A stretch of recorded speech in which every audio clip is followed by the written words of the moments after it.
Bonjour, ma très chère communauté créative. J'espère que vous allez bien. Bienvenue sur ma chaîne Créativité Lydie. C'est gentil de me faire une petite visite.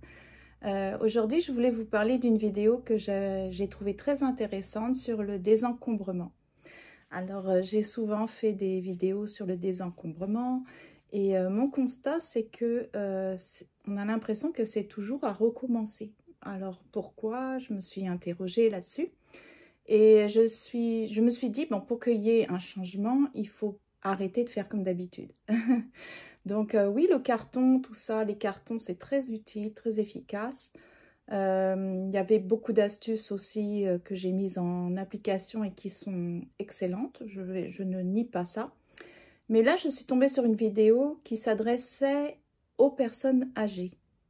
Alors, ça m'a intéressée parce que je ne suis pas spécialement très âgée, mais j'ai souvent des baisses d'énergie. Et le constat, c'est que les personnes âgées, souvent, ont une baisse d'énergie. Et puis après, c'est difficile pour elles de prendre des décisions. Donc je me suis dit, bah, c'est super, je vais essayer d'appliquer les conseils qui sont donnés dans cette vidéo. Alors je vous la mettrai en description. Elle est vraiment intéressante. Le seul problème que je dirais, c'est que c'est une voix créée par l'intelligence artificielle. Donc, c'est pas très agréable, je trouve. C'est très monotone. Et puis, il y a des erreurs dans la prononciation des phrases. Mais bon. Alors, en fait, ce que j'ai retenu, je l'ai écrit sur un papier, mais je vais essayer de le faire un peu de mémoire. C'est que tout objet qui nous entoure doit être divisé en 3 catégories. Alors la première catégorie, ce sont tous les objets dont on ne peut pas se passer. Par exemple, les objets du quotidien qui sont vraiment essentiels. Tout ce qui est pour nous un moyen d'avoir un moyen d'expression, la créativité, enfin tout ce qui est important pour nous. Les médicaments, les documents officiels, etc. Donc c'est une catégorie très importante. Donc à chaque fois qu'on prend un objet, on dit est-ce que c'est vital entre guillemets pour moi? Donc là, voilà. La deuxième catégorie, c'est une zone dangereuse. C'est celle où on dit que peut-être on en aura besoin un jour. Donc c'est une zone dangereuse parce qu'on risque de trouver des excuses. Comme par exemple, ah, on ne sait jamais, ça pourra toujours me servir un jour. Ou ça pourrait me servir un jour. Et là, j'ai trouvé intéressante l'astuce, parce qu'à chaque fois, il y a des astuces. Vous irez voir la vidéo. Et il y a beaucoup d'exemples. Ça, c'est vraiment super. Pour ceux qui manquent un petit peu peut-être d'exemples, se dire comment est-ce que je peux appliquer ça. Il y a vraiment beaucoup d'exemples assez réalistes et réels. Donc, vous allez vous y retrouver. L'astuce, c'est pas celle-ci, c'est la numéro... voilà. C'est faire une vérification de réalité de remplacement. Qu'est-ce que ça veut dire? C'est-à-dire que pour chaque objet, il faut se poser la question, est-ce que je peux l'éliminer, oui ou non? Est-ce que c'est raisonnable? Alors, la question c'est, par exemple, si j'avais besoin de cet objet demain, est-ce que je pourrais en acheter un autre? Combien est-ce que je pourrais dépenser pour remplacer cet objet? Est-ce qu'il y aurait la possibilité de le louer ou de l'emprunter au lieu d'en acheter un autre? Et dernière question, est-ce que dans les 5 dernières années, non c'est pas est-ce que, mais dans les 5 dernières années, combien de fois est-ce que j'ai réellement eu besoin de cet objet? Donc je trouve que ces questions sont vraiment très très pertinentes. Ensuite, la troisième catégorie, c'est si ça fait plus d'un an que nous ne nous sommes pas, c'est pas facile à dire, servis d'un objet, alors il faut l'éliminer systématiquement. Et là interviennent les 2 cartons, vous savez, je donne, je vends. Et puis le dernier, c'est, donc c'est 3 cartons en fait. Le dernier, c'est je jette ou je recycle parce qu'on ne peut pas l'offrir, on ne peut pas le vendre non plus. D'accord? Donc c'est ça. Voici ce qui est très intéressant pour les personnes âgées ou les personnes comme moi qui manquent d'énergie parfois.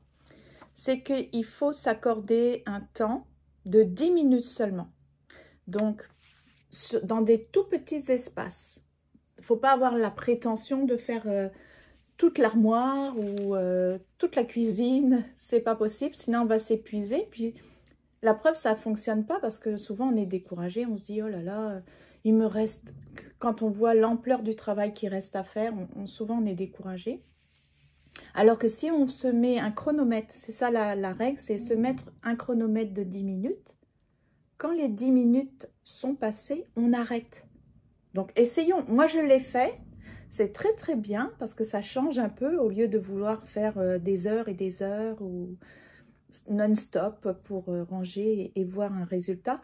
Là vous faites simplement par exemple un petit tiroir, une étagère dans une armoire, donc c'est vraiment très restreint et c'est normal qu'on ne voit pas vraiment la progression parce que ce sont de tout petits espaces, mais quand même quand au bout des 10 minutes, quand on voit que oh là j'ai fait toute cette étagère, donc on prend le temps d'apprécier ce qu'on a fait, puis ça donne l'énergie pour poursuivre éventuellement. Donc quand les 10 minutes sont passées, que ça sonne, on arrête, même si ce n'est pas fini. Et puis, on fait une pause. Et j'aime beaucoup la pause, c'est vraiment, on respecte ce temps d'arrêt pour faire ce qu'on veut, y compris se reposer. Donc, ça permet de garder l'énergie et sa clarté d'esprit. Et il n'y a pas la torture du choix. Parce que le postulat, c'est que 10 minutes, ça nous permet de faire confiance à notre instinct sans réfléchir. Parce que quand on commence à réfléchir, on se pose, on s'imagine toutes sortes de scénarios, puis on se dit, non, je vais le garder. Finalement, je vais le garder, puis on va revenir sur notre décision. Alors, il y avait beaucoup d'astuces dans cette vidéo. L'astuce qui est la suivante, je l'ai beaucoup aimée. Elle paraît un peu morbide, mais elle ne l'est pas, en fait. Elle est libératrice. Parce que nos émotions ne vont pas prendre le dessus sur notre réflexion. Alors, c'est imaginer qu'un parfait étranger à la famille passerait en revue tous les objets un après l'autre à notre mort. Bon, vous imaginez, si vous n'avez pas envie de penser à la mort, vous pensez à, je ne sais pas, vous êtes obligé de vendre de partir de votre logement. Pas obligé de vendre, mais de partir de façon très urgente. Bah, imaginez qu'un inconnu arrive chez vous et puis regarde les objets un après l'autre. Et puis, il poserait des questions totalement objectives, il n'y aurait pas de sensibilité. Il dirait, mais pourquoi cet objet est là? Est-ce que c'est vraiment sa place? Est-ce que c'est utile que ça soit là? Ou est-ce que c'est juste de l'accumulation? Donc, j'ai trouvé ça très intéressant. Moi, je pense beaucoup à cette histoire de... Plus ça va, plus j'y pense que quand on part, quand c'est fini, quand on meurt, c'est pas forcément un cadeau pour ceux qui restent de devoir passer à travers tous les objets qu'on a. Parce que nous, peut-être, ça nous fait du bien. Il y a tout un tas de souvenirs, il y a tout un tas de choses très privées. Ok, on peut en garder quelques-uns parce que c'est des souvenirs, surtout garder ceux qui sont bons. Mais si on accumule toutes sortes de choses, c'est pas rendre service à ceux qui vont devoir faire du tri. Passer en revue tout ça, ça peut faire naître des émotions très très négatives. Peut-être ils vont découvrir des choses qu'ils ne savaient pas sur nous, des choses comme ça. C'est vraiment, faut y penser. Je sais que c'est pas évident d'y penser, mais je trouve que ça permet de faire ça par amour pour notre famille, pour éviter qu'ils tombent sur des objets qui vont les bouleverser. Donc, ça serait bien d'y penser et de commencer à faire du tri de notre vivant. Le titre, en fait, je dirais de cette vidéo, même si c'est pas son titre, moi je dirais que c'est investir son énergie émotionnelle limitée seulement dans les objets et les décisions qui importent vraiment. Il y avait une astuce que je ne vais pas appliquer parce qu'elle ne me parlait pas, mais je vais vous la donner parce qu'on ne sait jamais, nous sommes tous différents. Alors peut-être que cette astuce va vous convenir. C'était d'avoir une échelle d'investissement énergétique de 1 à 10. Le niveau 1 serait, bon, ça ne nous demande aucune énergie émotionnelle. Donc par exemple, ça va être super facile de dire cet objet, bon, je le donne, je le vends ou je le mets à la poubelle, au recyclage. D'accord? Donc, il n'y a pas d'analyse, pas de culpabilité. Et le niveau 10, donc c'est à nous d'établir une échelle. Moi, je trouve que ça va me prendre un temps fou. J'ai pas envie de faire ça, mais ça peut convenir à certaines personnes qui sont très, très logiques, très cartésiennes, qui ont besoin absolument de tout contrôler. Donc, ça peut être une bonne idée.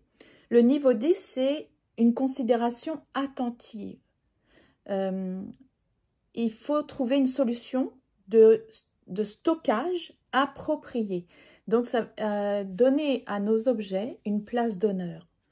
Que chaque objet qui nous importe, qui sont importants pour nous, ait leur place. Et non stocké dans des cartons, c'est même plus ce qu'il y a. C'est ça, c'est important. C'est comme rendre hommage ou honneur à nos objets, les valoriser, être pleinement dans la gratitude de tout ce que nous avons. Et justement, une des astuces qui parle beaucoup de la gratitude, attendez, je vais vous la trouver. Ok, j'inverse un peu mais parce que je parle de la gratitude, alors j'inverse un peu l'ordre, c'est pas grave. C'est de créer des cérémonies de complétion. J'ai pas dû prendre de bonnes notes. Donc, des cérémonies pour chaque catégorie majeure d'objets libérés. Donc, par exemple, si on décide de donner des vêtements ou de donner des objets ou malheureusement de les jeter parce qu'on ne peut pas les donner, par exemple, il faut avoir un petit moment de réflexion. Bon, moi, je ne vais pas le faire comme c'est cité parce que c'est un peu comme Marie Kondo, je ne sais pas si vous la connaissez. Elle dit vraiment merci aux objets. Moi, j'ai plus envie de réfléchir au bon moment, au bon souvenir que cet objet m'a apporté, à quoi ça me relie. Donc de repenser, et je trouve que ça, juste de marquer un petit temps avant de le mettre dans le sac ou dans le carton, juste de dire, vraiment, cet objet me rappelle tel et tel souvenir, et puis d'y penser et de dire merci. Donc c'est ça, et puis de le passer au suivant.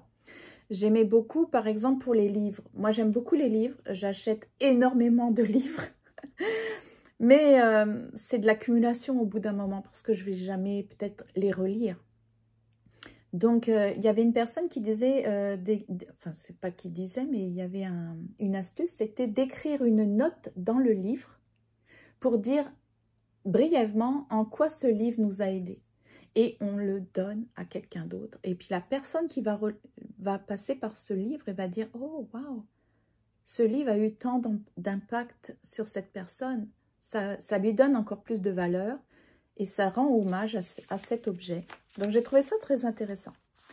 Et la dernière astuce, en fait je me suis trompée dans l'ordre, mais ça n'a aucune importance.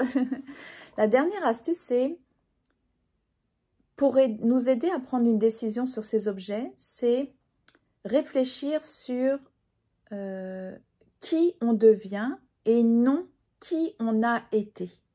Parce que si on garde des objets, ça je l'ai constaté, sur qui on a été dans le passé, ben ça nous ancre dans un passé révolu qui ne reviendra probablement jamais. Donc ce n'est pas bon.